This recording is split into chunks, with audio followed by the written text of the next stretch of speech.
So, so ideally, waking up, going to the green belt or a trail, get some coffee, just start by moving my body. Okay, thank you, Shireen, for telling me that. Cool, I'm glad I got it right. And anybody's welcome to share out loud what the ideal Saturday looks like, or you can put it in the chat. I see Shireen said my Saturday morning usually looks like chores and lots of music. So also, like, I got a whole list of things I need to do during the week. So usually they all get accomplished on Saturday. All the clothes I haven't washed, all the dishes that are still in the sink. That's probably a Saturday morning task too.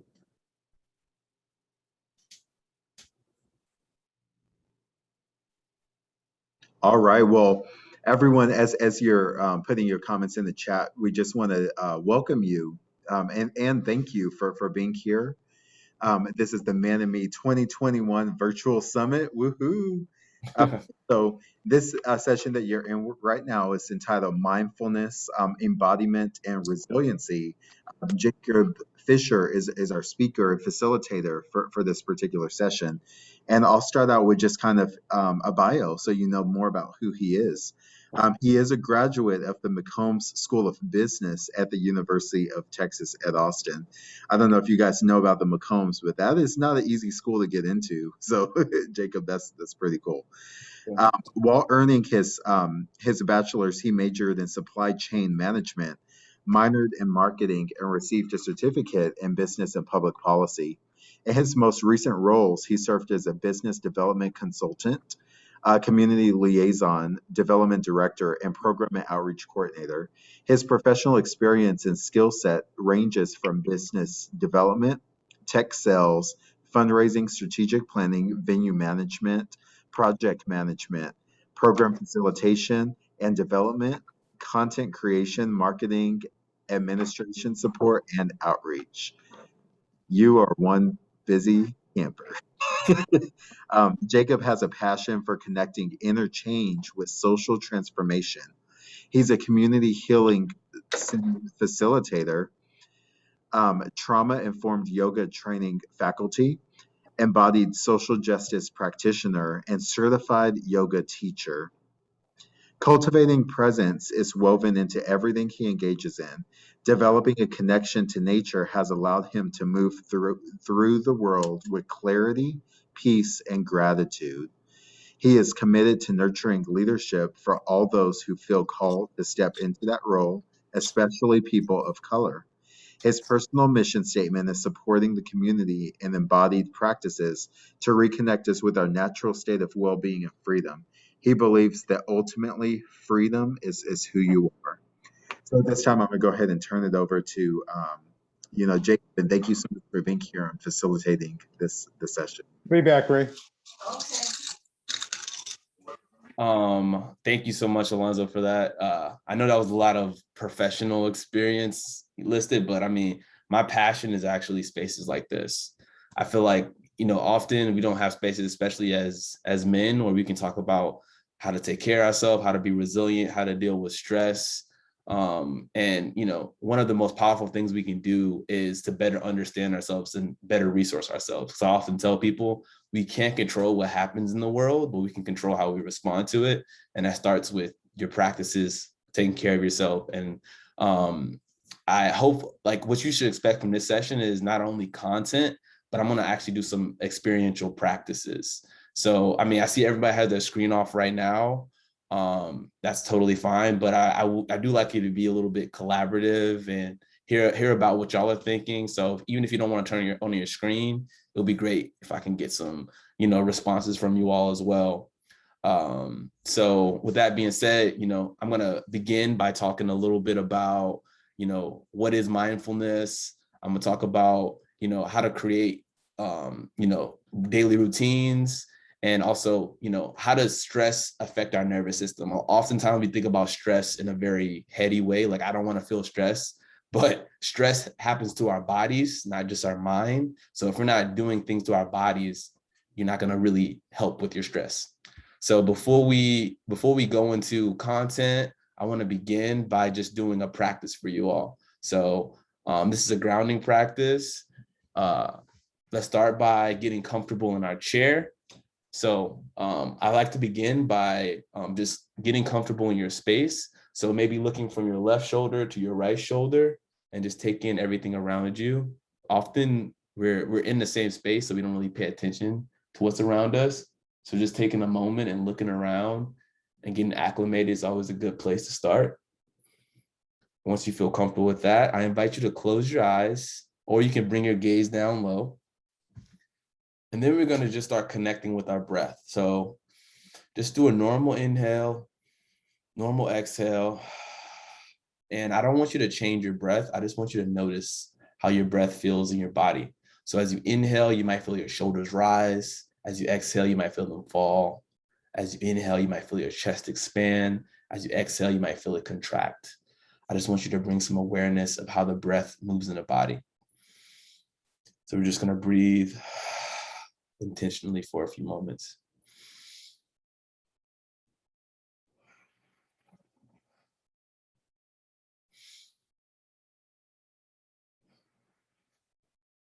And as we continue breathing, I just want you to set an intention for yourself. So think about how you want to show up today and in this session. Do you want to be more curious? Do you want to be more open? Do you want to be more kind? It's always important to set an intention for yourself before you do anything. So I just wanted to mirror how important it is to set an intention. Once you have that intention set, you can slowly begin to open the eyes. I like twisting to my left shoulder and twisting in the right. Oh, you can also feel free to tap from the top of your head all the way down to your feet and come all the way up. Cool. So you might be wondering why I started off with the practice. I feel like, one of the chronic problems we have in our society is that we're not connected to our body at all. Often, we're so lost in our head, we don't know how things are actually engaging with our body. So I always like to start off with a practice in the body and then also ask you directly, how does your body feel? So for our check-in question today is, how does your body feel right now? And what do you need more of and what do you need less of in your life? So I can start. My body feels really good. I just came back from Denver for like a work trip, and the what is it called? The elevation really was messing with me. So it's good to be back in Texas. And I got a lot of sleep. I feel like when I don't have that good amount of sleep, my body can just feel really out of whack. So my body's feeling good. What do I need more of in my life? I definitely need more time just by myself. In my job, the nature of my job, I'm constantly talking to a lot of people. I work for a foundation, so I'm constantly, with different executive directors and having these very like high profile meetings that I feel like I don't have a lot of time to relax. And what do I need less of right now? I just need probably less pressure on myself to be the one that's doing everything. I feel like my skill is to see what other people are good at and kind of support them in that. And I need to figure out ways to lean on that instead of feeling like I have to do everything. So, I need more time to myself and less pressure to be the only one to do things.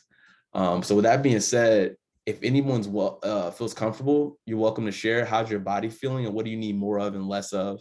And if you don't want to share out loud, you can also share in the chat as well. And it's also open to you, Alonzo, if you want to also hop in about how's your body feeling and what do you need more of and less of in this moment.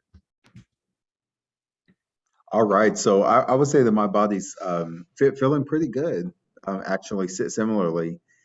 Um, I would say that I just need more, um, probably more, um, just more breaths.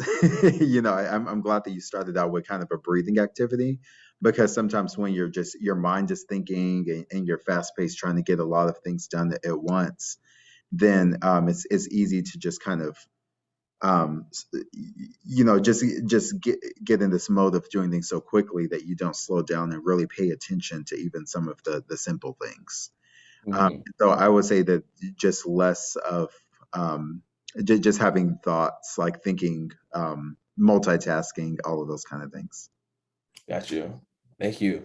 Anybody else would like to share out loud or share in the chat? Feel free to. I think it's always important just to get where everybody's at. And I also like to think of things as like a practice. If you can wake up every day and be like, how's my body feeling? What do I need more, less of? You can just be more intentional. So I see Alan, you have your mute off. Do you want to check in? Yeah, I guess my body's feeling really good. I am a little over a year cancer survivor. And if I could do anything, well, I just came off of a really good program that we put on last weekend. And if I could do anything is just have a little bit more belief in myself. I do a lot of great things, but I still have a tendency to doubt a lot of what I believe I could do or should do. So if I can just get a little bit more belief in myself, I think that would really help me out. That's really powerful, Alan. I often say like we create our biggest limitations, and just having awareness around how powerful your belief can be is important. We're often stopping ourselves, not other people. So that's great. That's great. Right, you're absolutely right, and I know I'm my biggest hurdle. Mhm. So if I could just get over that, I think I would be able to conquer the world. There we go. I believe you will, man. Thank you. Thank you for joining this session and appreciate you sharing. Thank you for being here. Thank you. What about Hank and Shireen? How y'all feeling? What do you need more of? What do you need less of? How's your body feeling?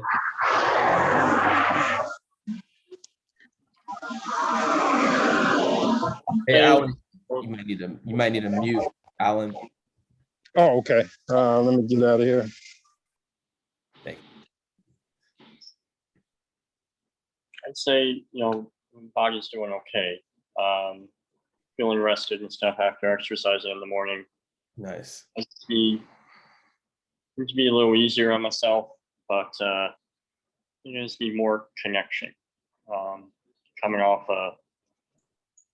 blood cancer, but then still kind of in the middle of a really hard separation right now. In the middle of the divorce, so we're just gotta fix that. Thank you so much, Hank, for just being open and vulnerable. Because all of our relationships impact our life so deeply. So hopefully today you're able to get some resources to help you engage with some of those really difficulties that you're engaging with right now. So thank you for joining today, man. I really appreciate it. Shireen, it will be good to hear your voice. Hi, Hey, how good you doing? afternoon. Today in particular, I'm actually feeling pretty good. Nice. I am currently suffering from long-term COVID since May. Wow. So I've been home since May until presently. But this is actually my first Man and Me Summit, and I've been logged in since at the beginning. Nice. But I honestly feel refreshed. I feel mentally, I feel relaxed. The stories and the experiences that I've heard thus far in this summit has been so uplifting and so encouraging. It puts you in an entirely different mindset. So right now I'm feeling awesome. That's incredible, Shireen. Thank you for sharing. I'm glad to hear from you. And I'm glad that you feel like this has been a great experience so far. Hopefully you continue Thank you feeling very that much. way. Thank you. I hope so as well. Thank you. Great. Well, cool. It's always good to hear everybody's voices. So first I want to begin by just talking about what is mindfulness and how it's useful. I feel like mindfulness has become this kind of buzzword. People talk about it, you don't really get any context. And I feel like for something to be helpful, you need a tangible definition and ways to actually engage with it. So I'm interested from y'all. What are your feelings about mindfulness? What is your definition of mindfulness? So anybody in the room, feel free to share, including Alonzo. What is mindfulness to you?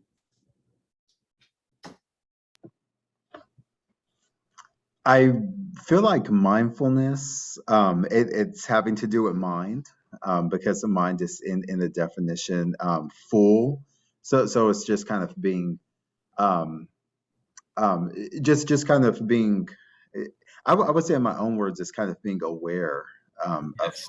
of things. So awareness and mindfulness go hand in hand. They're intricately connected.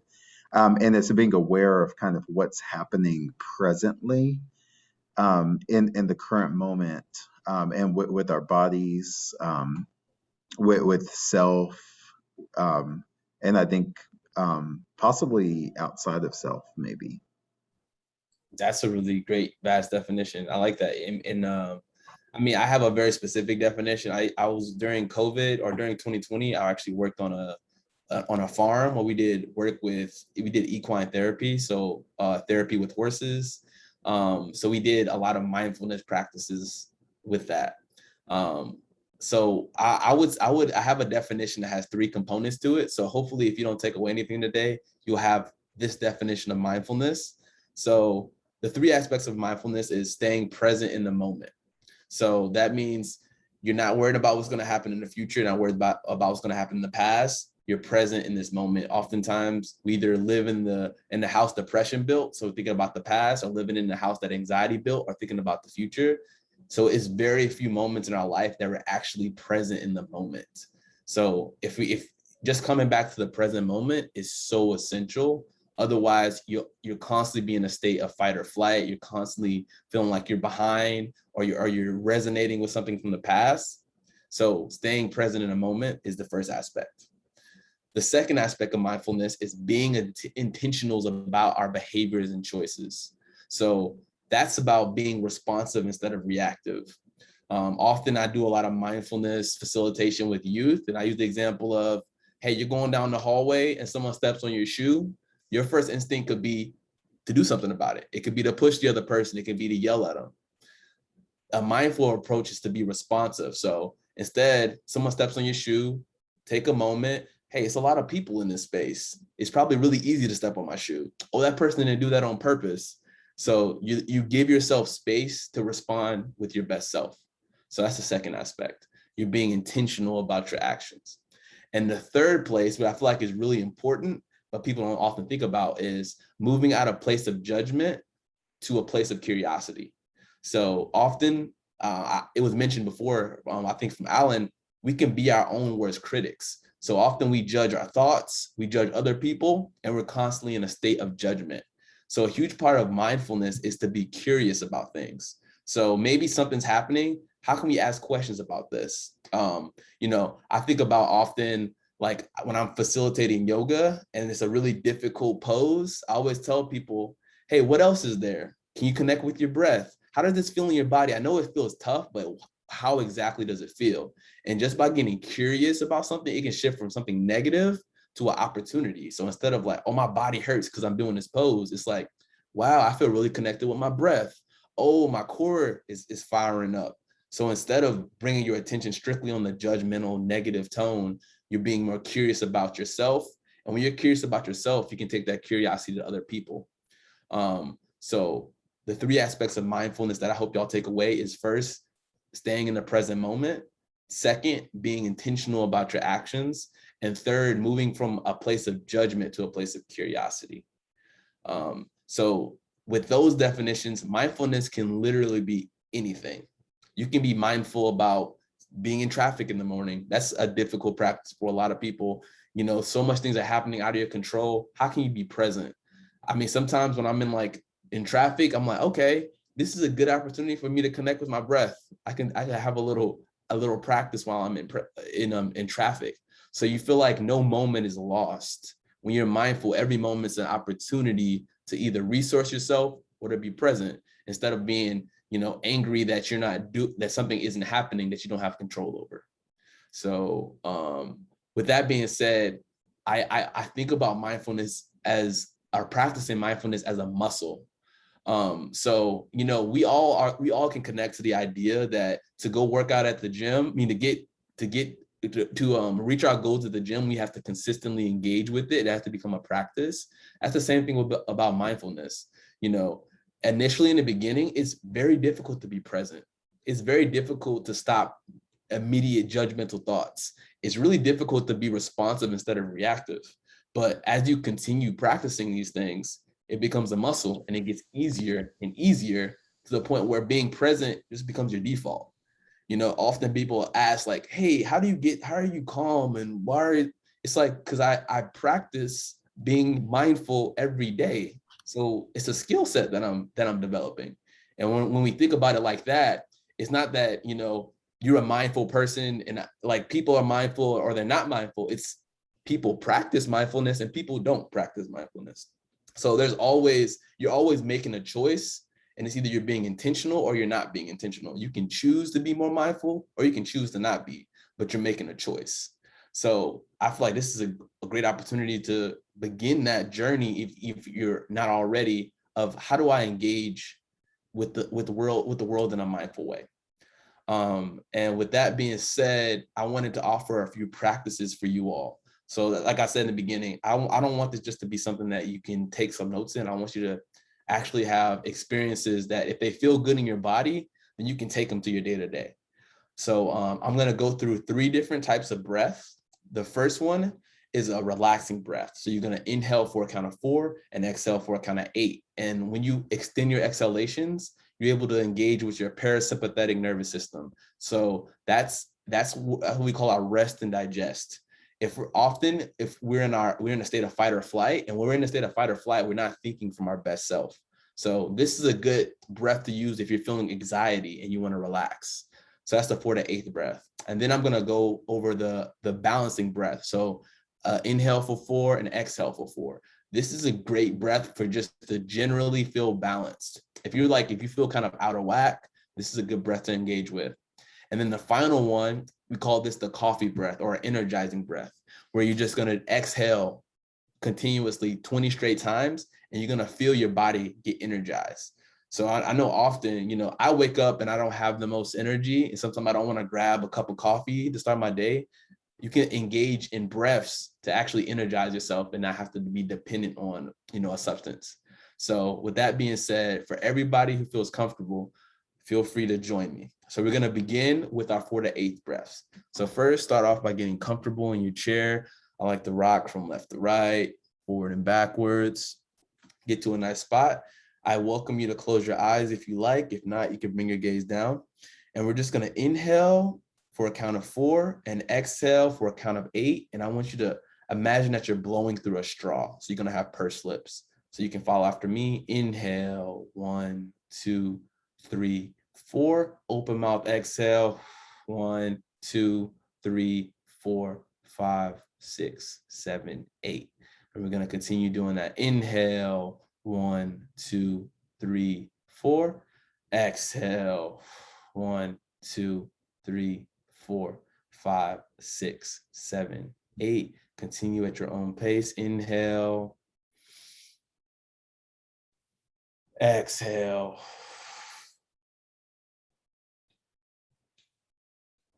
Inhale again. Exhale. One more time. Inhale. Exhale. So I want you to return back to your body and just bring some curiosity. How does your body feel right now after those breaths? Do you feel more relaxed? You can open your eyes, and I would love to hear some feedback. So how was that practice for you all? Feel free to respond directly or in the chat how that breath felt. Oh, I see a lot of stuff in the chat right now. I'm sorry, I haven't been checking that. Okay, thank you for writing that, Alonzo, in the chat. Does anybody want to talk about their experience with that practice? How do you feel in your body? It's not a right or wrong answer either. This is just curiosity. Like that's an important thing. Like it's okay if something doesn't feel good in your body, but that's just knowledge for you to know, like, okay, I'm not going to do that. You know, Shireen, I see that your screen's, yes. Yeah, mine actually felt it felt relaxing and it felt peaceful, because meditation has been something that I'm a beginner, so I just started doing it. I may not do it every day, but I try to at least do it at least 3 to 4 times per week. Nice. So it's actually beneficial, very beneficial. Thanks. Thank you for sharing that. And it's good to hear the benefits of it. Because I mean, it's hard to convince someone to do something if you don't think it's going to be helpful. And that's the big thing that people don't tell you about with like mindfulness meditation. A lot of these practices is that it feels good. It feels good, you know, at the end of the day.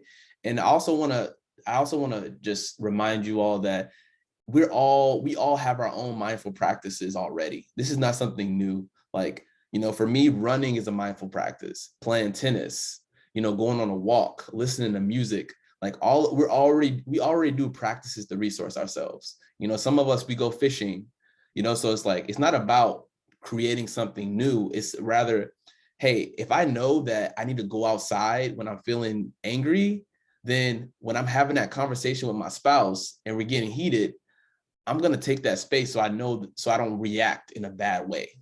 So this is just opportunities for us to realize that like we're already doing things to take care of ourselves. Everybody that's here today is resilient already. You've made it till today. So you've done things in your past to help you get to this moment. And a mindfulness is often reaching back to the practices that you already do when you actually need them. When you're in a space of confrontation, when you're feeling uncomfortable. Now, okay, let me return to my breath right now because I'm feeling really stressed out.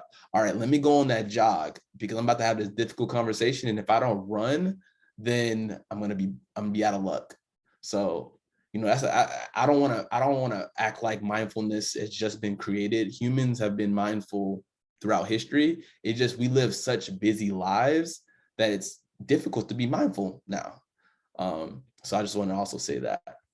So great. I'm going to share a couple more practices with you all. The next one is going to be a balancing breath. So this is good whenever, you know, this is good to do in traffic. This is good to do when you're walking. It's just, you're going to be inhaling for the same amount of time as you're going to be exhaling. So again, feel free to get comfortable in your seat. You can place your hand on your belly if you like. And we're first gonna just take a deep inhale in, exhale out, and then you can follow after me. Inhale, 1, 2, 3, 4. Exhale, 1, 2, 3, 4. Inhale, 1, 2, 3, 4. Exhale, 1, 2, 3, 4. And now we're gonna continue at your own pace. Inhale. Exhale. Inhale. Exhale. Last one. Inhale. Exhale. Now, before opening your eyes, again, come back to your body. How does that make your body feel? Do you feel more relaxing? Do you feel tension anywhere in your body? And there's no good or bad answer. This is us all, you're just getting data about yourself. You're better understanding yourself. One of the most important things we can do is understand how stress impacts our body, how different emotions impact our body. So whenever you're ready, you can open your eyes. So that's the second practice. So that's a balancing breath. So, you know, welcome if you want to share anything in chat about that, feel free to. But next I want to go into our final quick breath practice. And this is an energizing breath. So I recommend doing this maybe if you're feeling like it's early in the morning, I'm about to do this thing at 5 a.m. and I want to get my energy up. So this one's going to be very different than the other one because it's going to probably fire us up a little bit. So first, let's take a deep inhale in, exhale out. And when we inhale again, we're going to exhale for 20 rounds. So you're not gonna inhale in after this one, and then you're just gonna. So if you're confused in the beginning, just look at me. Take an inhale in, exhale.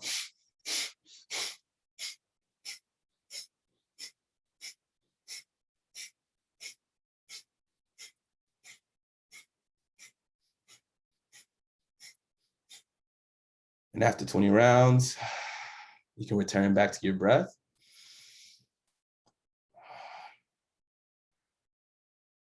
And if you feel comfortable, we're going to do that one more time. So let's inhale in. Now exhale.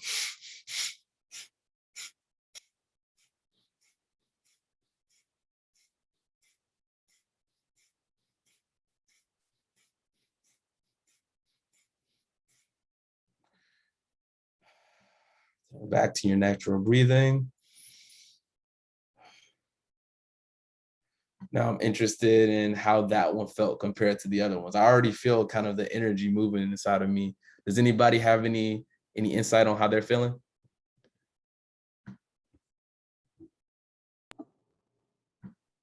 I think one of the things is I just have to make sure to take a deep enough breath.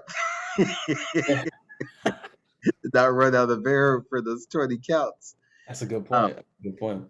but yeah, you mentioned something powerful, just understanding how stress impacts the body. And it's really cool, like how through something that's free, you can help to kind of like decrease the stress and get more in a state of how should I describe it? A state of A state of balance. balance. Yeah, Yeah, yeah. 100% Alonzo. I see. Hank, you have your camera on. Did you want to say something?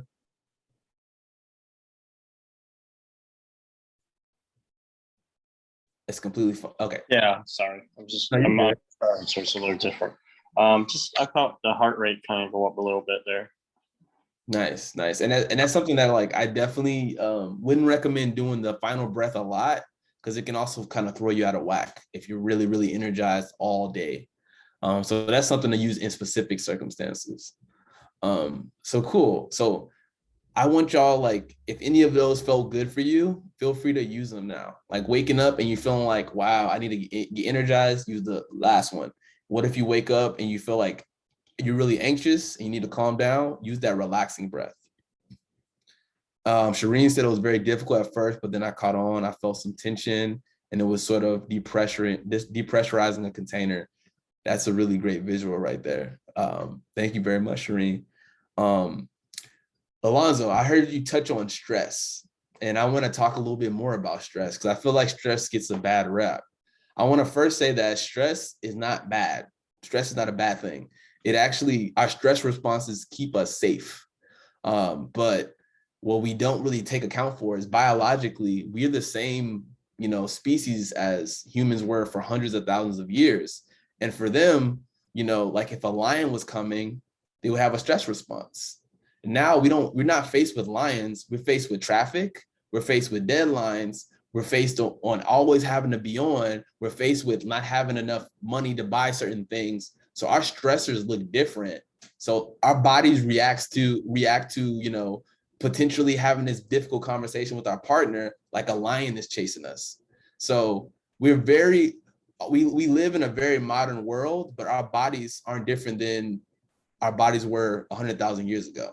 So if we're not actively trying to manage our stress, we're going to always be in a constant state of fight or flight. We're always going to be feeling a lot of anxiety. And I often tell people that if you're not taking care of yourself, then you're always going to be overwhelmed and you're going to feel very helpless. And like Alonzo says, by just doing intentional practices, it's a free way for us to support ourselves. Because at the end of the day, how can you show up as your best self, as your best father, or best wife, or best, anything, if you're not taking care of yourself, if you're not grounded, if you're not resourcing yourself? So I want to start off with that. Like, stress isn't bad. It's just about how we manage our stress. And we have to recognize that stress, you can't think your way out of stress. You can't say like, hey, that situation is not stressful, I don't feel stress, because your body doesn't care what you're thinking. Stress lives in the body. So I often use the example of you'll often see like if you watch these nature shows, like a lion chasing like a zebra, for instance, and let's say they're running after each other and the zebra escapes somehow. You will often see the zebra shake its body for minutes on minutes, and then it just runs away like nothing happened. What that zebra is doing is literally shaking out the stress. All the blood has got sent to their extremities so they can run faster. And now that they survive, their body has to deal with that stress. And often as humans, our stress just builds on top of each other and on top of each other and on top of each other, and we don't have any way for it to leave our body. So we're always stressed. And and something that's often said in a lot of circles that I'm in is that settled bodies settle bodies. So if you are settling yourself and take care of yourself, it's a ripple impact. Like, I know we've been in spaces where someone walks in a room and you feel a shift. You feel like, wow, that person looks very calm. They look very intentional, and it's changing the room. So that's one of the most powerful things about being more mindful, is that people can feel it, like, straight up. There's data that, like, we can feel up to 5 feet away other people's energy. So that works in a negative sense as well. We've also been in spaces where people came in with very erratic energy or dangerous or violent energy, and we were like, hey, we need to step away from this person. So just how, you can be a mindful presence, you also can be the opposite of that. And if we're not intentional, we're just going to spill out whatever we're stressed about to everybody around us. And we all can think of instances where you were stressed out about something and you took it out on someone who you love, who you care about. I have a girlfriend, and if I wake up and I'm feeling anxious and I don't do my practices, whether it's go walking or do yoga, I can bring that anxiety to her, and that's not fair to her. So, I feel like a huge part of being an adult in society is healing ourselves so we can make sure we show up as our best self. And to kind of get even deeper on the subject, I don't know if people are familiar with the book My Grandmother's Hands, but it's all about how trauma lives in the body. He specifically talks about racialized trauma, how it literally lives in our body and it gets passed down by generation to generation. So you can literally, by healing yourself, you can stop generational trauma. Like, everybody on the planet has trauma. Every being has trauma. Like, plants have trauma, animals have trauma. So as human beings, if we're not dealing with our trauma, we're just gonna spill it out to other people. And we live in a very traumatized society. That's why it's so violent. People are unhealed, and then they engage with other people, and it's not from their best self. So you're just spilling that trauma out. So, and that's another thing that is important to take away, is that by taking care of yourself, you're actually not only healing your own self, but you're stopping this passing of trauma from generation to generation, which is powerful. So I definitely recommend reading that book, My Grandmother's Hands, because he actually offers practices which range from humming to breath work to actually ground ourselves, because we have to be able to move that energy, move that stress, move that trauma out of our body. And it can be something that, like, this is something that spiritual leaders have said for years, but of course, now that we have science to back it up, it's getting more validation. But I think about, I grew up in the church, and often in churches, you see people, catching the Holy Ghost. They're being really present in their body, and they're allowing themselves to be connected to source. You have to be in a present state to do that. And, so we have elders that are already doing these things, but now we have to figure out, like, how can I do that in my life in a way that's helpful? So that's another thing, just to say, like, just because scientists are saying something doesn't mean it's new. Human beings have always found ways to settle ourselves. Now it's just more difficult because we're not in these deep communities that we were in the past, where we were all singing together, where we were all humming together, where we were always outside. We don't go outside as much as a society, as a species, and it's detrimental to our mental health, our physical and spiritual health. So also wanted to mention that. And with that being said, I was hoping to actually do a practice really quickly from Resma's My Grandmother's Hands, and it's a humming practice. So this will be probably the last practice of the day. And I think this is a very powerful practice because you can, in a group, you can feel the energy shift as you all engage in this humming practice. So if you like this, please share with your family, with your friends. It's just a good way for everybody to get settled. So again, let's start by getting comfortable in our chair if you haven't already. Shifting from left to right, forward and backwards. And you can place a hand on the belly. And we're just going to start by breathing normally. Inhale in, exhale out. Then I want us to take a deep inhale in. And then on the exhale, we're going to let out a low, steady hum. So this might look like this. And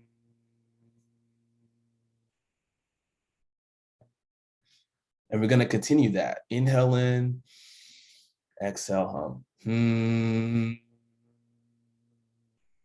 I'm going to turn my camera off, and I'm going to turn my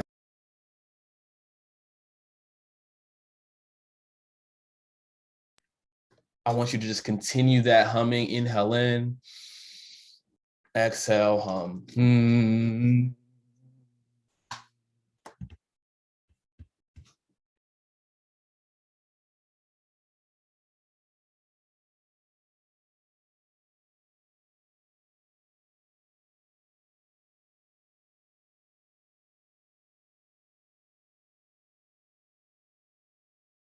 I'm going to continue that breathing. Inhale in, exhale hum.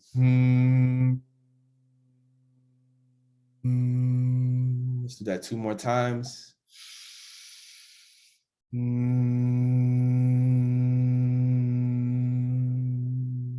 Last time.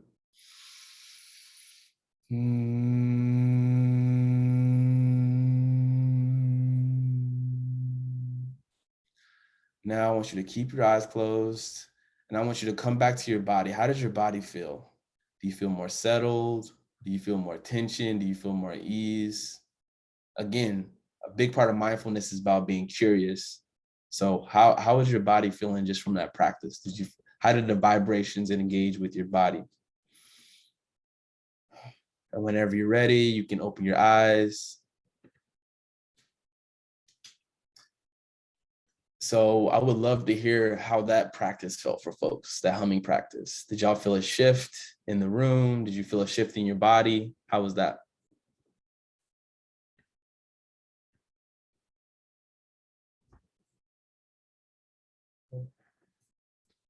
Hopefully the silence meant that everybody's feeling really grounded right now.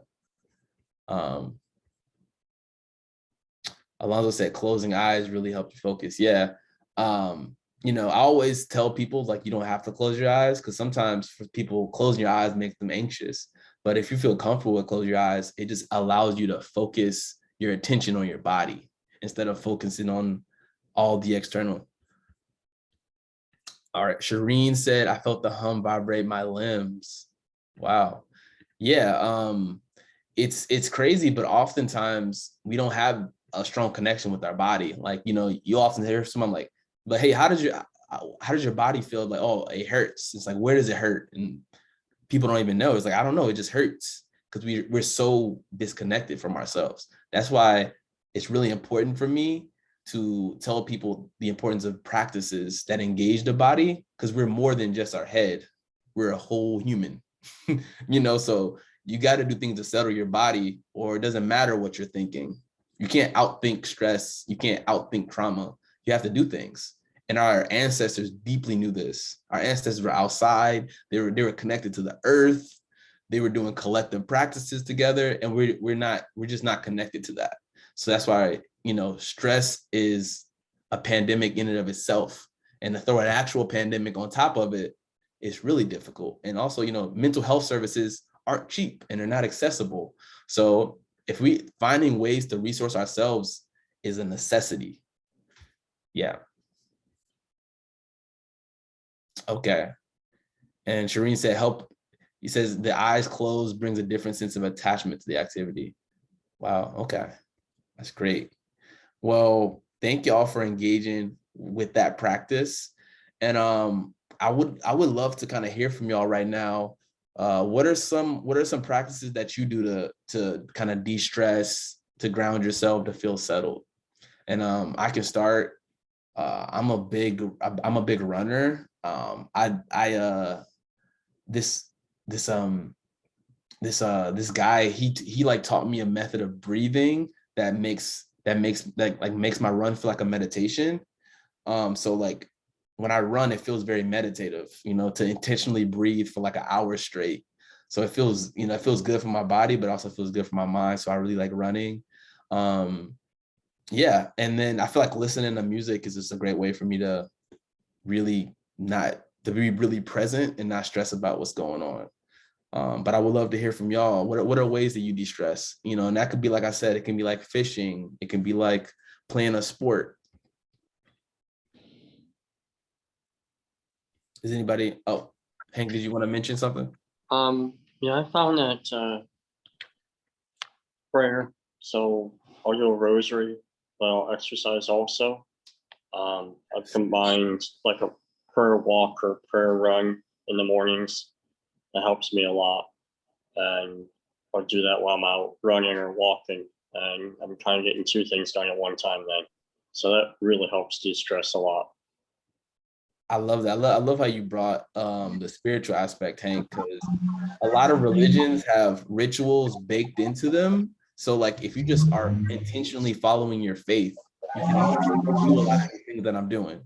So thank you for sharing that, Hank. Alan, I saw your mic was off for a second. Did you wanna share anything?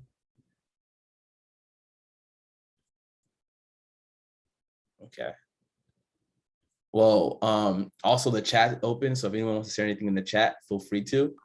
I also just wanted to mention that.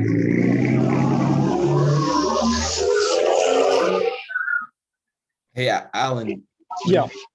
Did you want to share? Yeah, I sure did. I'm sorry about that. Oh, Yeah, no. no, I walk about 10 miles a day since my cancer. And during that time, I try to find a lot of time to reflect and pray and just map out my day as I'm doing it. Nice. Thank you for sharing that. Yeah, I think for me it's very similar. Just finding some time to to get active, and making sure to pray. That's really important. And just like meditating in scriptures. Thank you, Alonzo. Appreciate that. And I mean, I think everybody's bringing up a really great points about their daily rituals. Like the way that we set up our day is the one thing that we have complete control over. You know, like you control how early you wake up and what you want to do in the morning. So if you have a routine that's intentional, the impacts of that is incredible. So it's great to hear that everybody's already having some things. But I also wanted to offer just some homework, if you want to call it that, or heart work. And it's just a simple thing. First, I would like to say that everything that we engage in is either nourishing us or depleting us.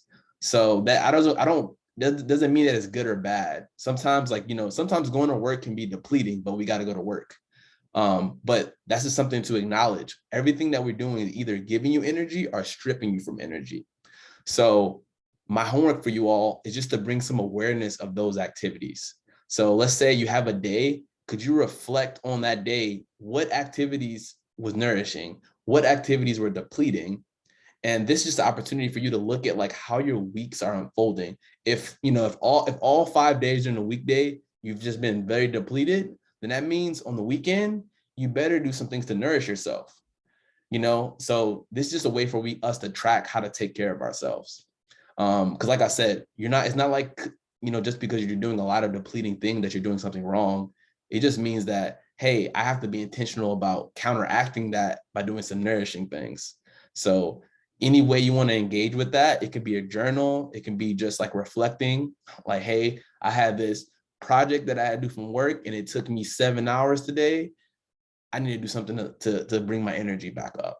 So that's kind of my homework for you all. If you want to just, really reflect on how these different things that we have to do on a daily basis is impacting our body. And lastly, I want to end with a quote that's by Bruce Lee. He's one of my favorite people, very intentional dude. And his quote is, "Under duress, we do not rise to our expectation, but we fall to our level of training." So with that being said, what we do on a daily basis is really important. Like that mindfulness being a muscle piece is an important point, because if every single day we're acting unintentionally, we're not taking care of ourselves. If we wake up and we don't have a routine, then we're just going to get lost. We're going to be controlled by our external. So by having a daily practice, it gives you the power to take care of yourself. Otherwise, you're going to be dependent on other people to take care of you. And we know how difficult that can be. So I just wanted to leave everybody with just the knowledge that, hey, stress isn't bad at all. It's just a matter of acknowledging the stress and figure out what ways can we engage with our stress. And then, also taking care of yourself is one of the most important things you can do. I know we have a lot of roles as like a partner or as a father, and we can think that we don't have space to take care of ourselves, but it's like doing a practice is going to ripple to everybody that you come in contact with. So by you taking care of yourself, your spouse is going to notice that, because you're going to be talking and engaging with them more respectfully or more responsively. Your kid is going to notice that, because they're going to be like, wow, Pops isn't getting so angry when I ask him a question anymore, because he's doing things to take care of himself. So it always starts with us and ripples out. So, if you're going to take anything away, like if you don't have, any intentional practice that you're doing right now, figure them out and then just start. This can be your first day. You maybe can practice some of the breaths that we learned today. You can maybe think about, mindfulness being curiosity, presence, and being responsive, and figuring out how can I be curious, present, and responsive in all aspects of my life. Because if you do that, people are going to see it, and it's just going to make your life so much easier when you're giving that out for yourself and for other people. So with that being said, I always like to end my sessions on just gratitudes, because often I feel like, we live in a place of not having enough. So gratitudes is a reminder that there's always something to be appreciative of, and there's always something that, that we can be grateful for in our lives. I especially like to do this for young people, because it's just a different lens to see the world. You can see it with gratitude, or you can see it with not having enough. And I like to err towards gratitude, because it's an important practice. So I can start with the gratitudes. I feel very grateful for having, I feel like over this pandemic, I've always had a close family, but I feel like we've gotten even closer. And that's something that I feel like is going to continue moving forward.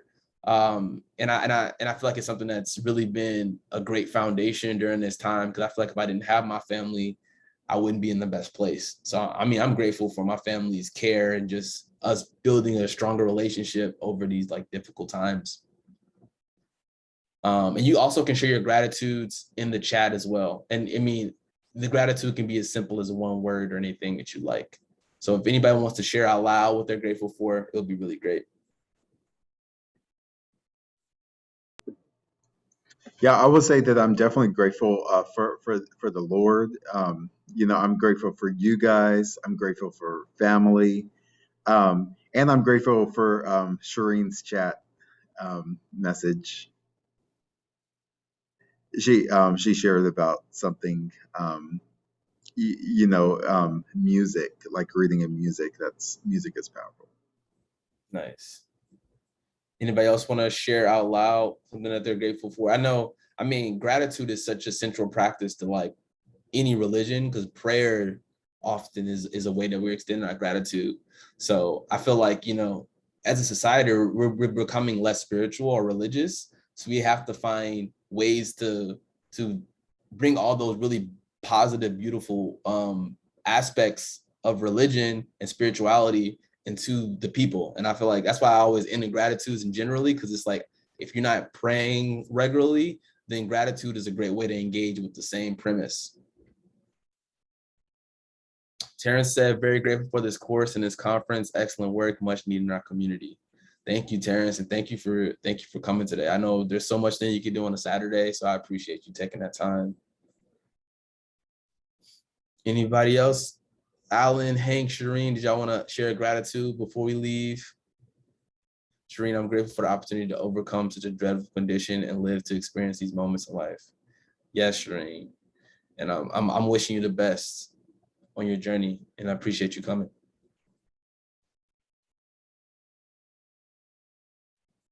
Hank and Alan, did you have anything y'all wanted to share before we end?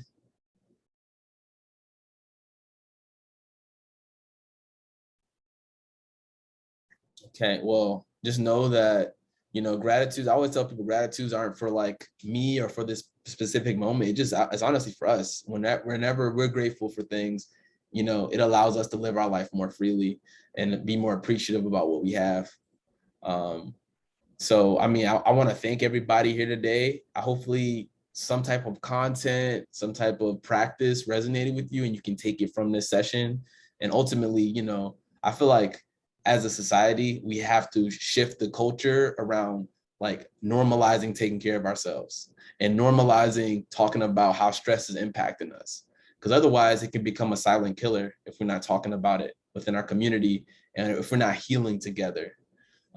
So thank you all. And I know we at the 2:00 mark, Alonzo, so I don't know if you have any announcements or anything, but I just want to, again, appreciate everybody for coming today. All right, Jacob. Well, thank you so much. Everyone, before you go ahead and head into the main session, just if you can, make sure that you complete the survey. That survey is really, really important so that we can continue reflecting, refining what we need to for meaningful outcomes.